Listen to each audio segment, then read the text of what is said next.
Assalamualaikum warahmatullahi wabarakatuh.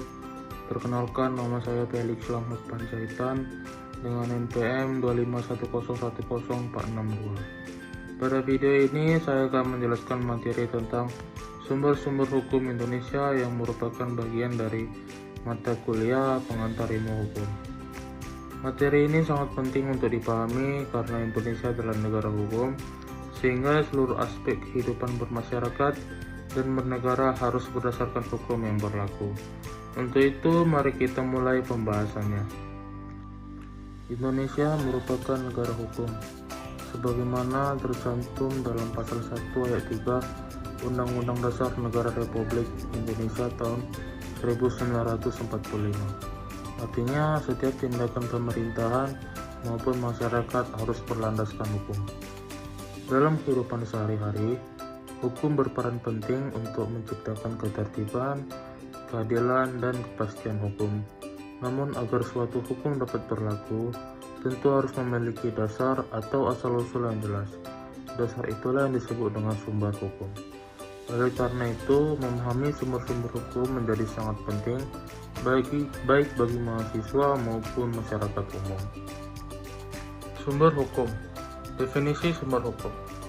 Sumber hukum adalah segala sesuatu yang menjadi asal mula atau dasar terbentuknya aturan hukum. Sumber hukum berfungsi sebagai pedoman, yaitu penyusunan peraturan perundang-undangan, pelaksanaan hukum, dan penegakan hukum oleh aparat yang berwenang. Dengan kata lain, tanpa sumber hukum, suatu peraturan tidak memiliki legitimasi atau dasar yang kuat. Jenis-jenis sumber hukum di Indonesia. Secara umum, sumber hukum di Indonesia ini dibagi menjadi dua jenis, yaitu sumber hukum formal dan sumber hukum material.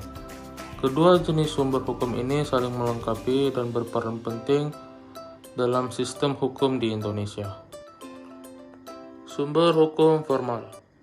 Sumber hukum formal adalah sumber hukum yang diakui secara resmi oleh negara dan memiliki kekuatan yang mengikat.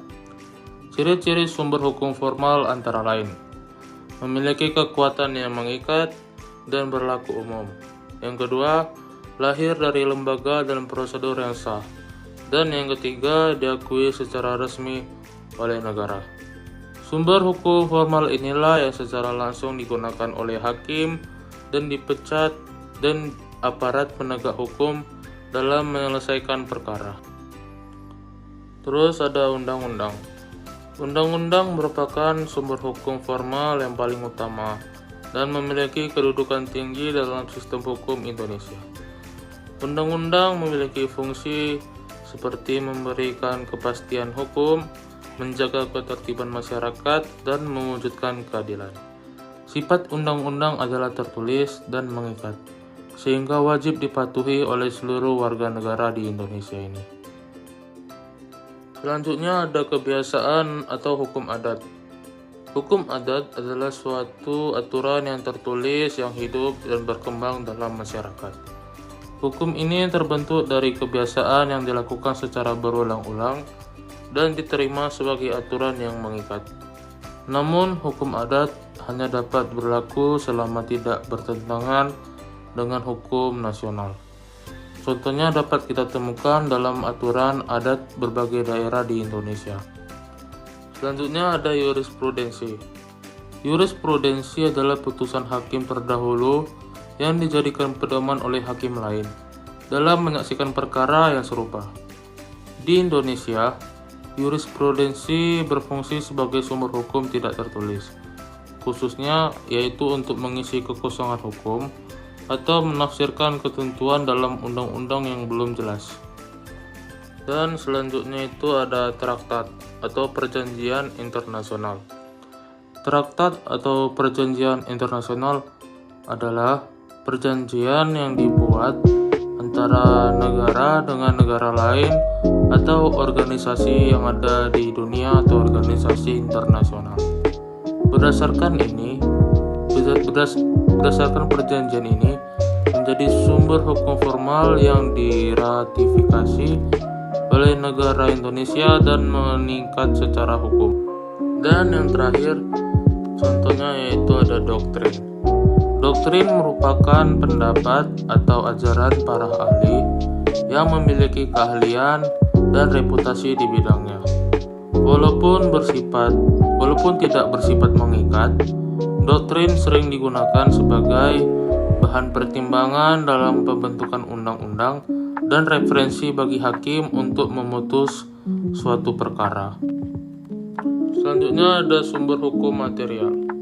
Sumber hukum material adalah faktor-faktor yang mempengaruhi isi dan substansi hukum. Sumber ini tidak mengikat secara langsung, namun berperan sangat penting dalam menentukan arah dan tujuan pembentukan hukum agar sesuai dengan kebutuhan-kebutuhan yang ada pada masyarakat tersebut.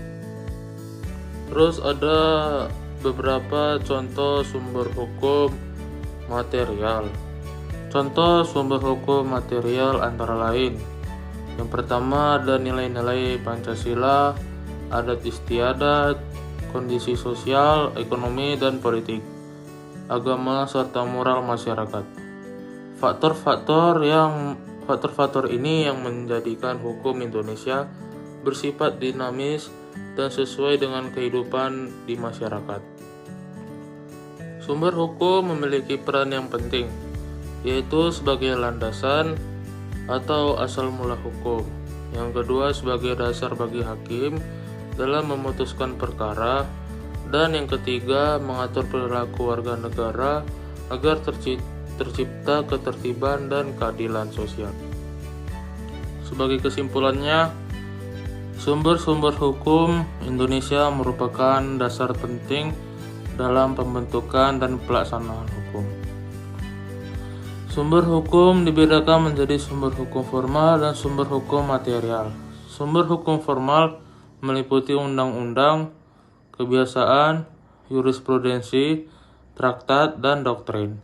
Sedangkan sumber hukum material berasal dari nilai Pancasila serta memiliki kondisi sosial, budaya, ekonomi, dan moral di masyarakat.